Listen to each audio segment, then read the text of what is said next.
Good morning student, welcome back to online classes class 7. Today I am going to start chapter 5. Ashok की कलिंग विजय। अशोक की कलिंग विजय मतलब कि जो अशोक सम्राट थे, महान, बहुत ही प्राचीन भारत के बहुत ही महान राजा हुए करते थे। ये जो कि मौर्य वंश के शासक थे। मौर्य वंश कुल जो होता है कहते हैं मौर्य कुल के, मौर्य वंश के राजा थे ये अशोक। और इन्होंने कलिंग विजय मतलब कि इस पोयम में, इस चैप्टर में आपके कलिंग विजय के बारे में बताया गया है कि ये कैसे अशोक कलिंग विजय के बाद उनका हृदय परिवर्तन हो गया और उन्होंने कैसे हथियार को त्याग दिए थे। इसी घटना पर आधारित ये कविता है और इसके जो कवि हैं वो हैं जयशंकर प्रसाद जी। तो इस में अशोक की जो महान राजा थे अशोक मौर्य, जैसे कि अपने मौर्य वंश में जैसे कि बहुत से पर्सन है। चंद्रगुप्त मौर्य थे, तो चंद्रगुप्त मौर्य के पुत्र बिंदुसार थे और बिंदुसार का पुत्र अशोक था।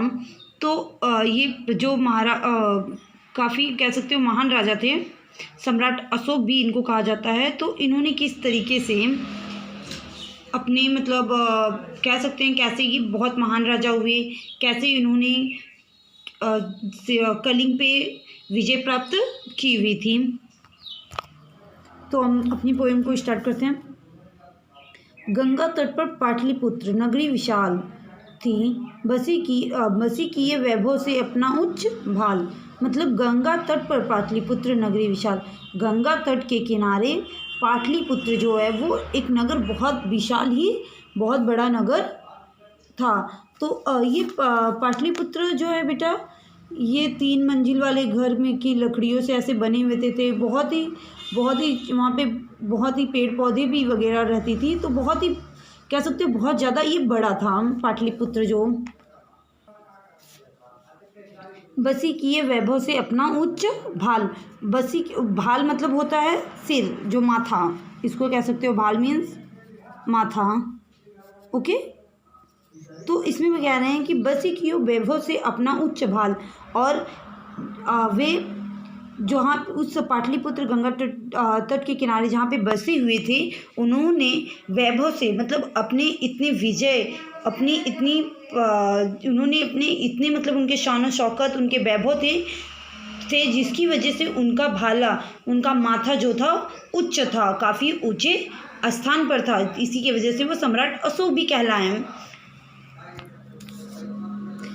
शासक था वीर अशोक, मौर्य कुल का दीपक, जिसके चरणों पर झुके नरेशों के मस्तक। मतलब शासक था वीर अशोक। उस समय उस पाटलिपुत्र उस के नगरी विशाल में उस समय का शासक कौन था? वीर अशोक था। बट वो मौर्य कुल का दीपक, मतलब मैंने कहा ना कि मौर्य वंश का, वो मौर्य वंश का कह सकते हो वो दीपक था, मौर्य वंश के कुल का था। वो किस कुल का था? मौर्य वंश के।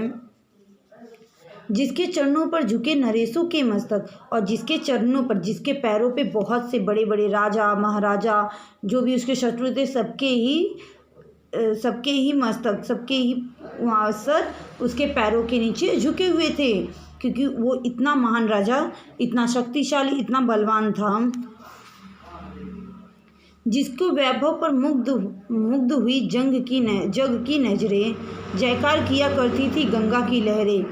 और जिसके वैभव पर मतलब इतने उसके वैभव या उसकी विजय थी, उसकी जो कह सकते हो आप लोग, अशोक की इतनी महानताएं थी कि जो भी वहाँ के जग की नज़रें थी, जो वहाँ के दुनिया थे, जो भी उस समय के आसपास के लोग थे, उनकी नज़रें सिर्फ अशोक पर ही टिकी हुई थी। एकदम मुग्ध हो गई थी कि कितना अच्छा राजा है, कितनी हमारी मदद करता है।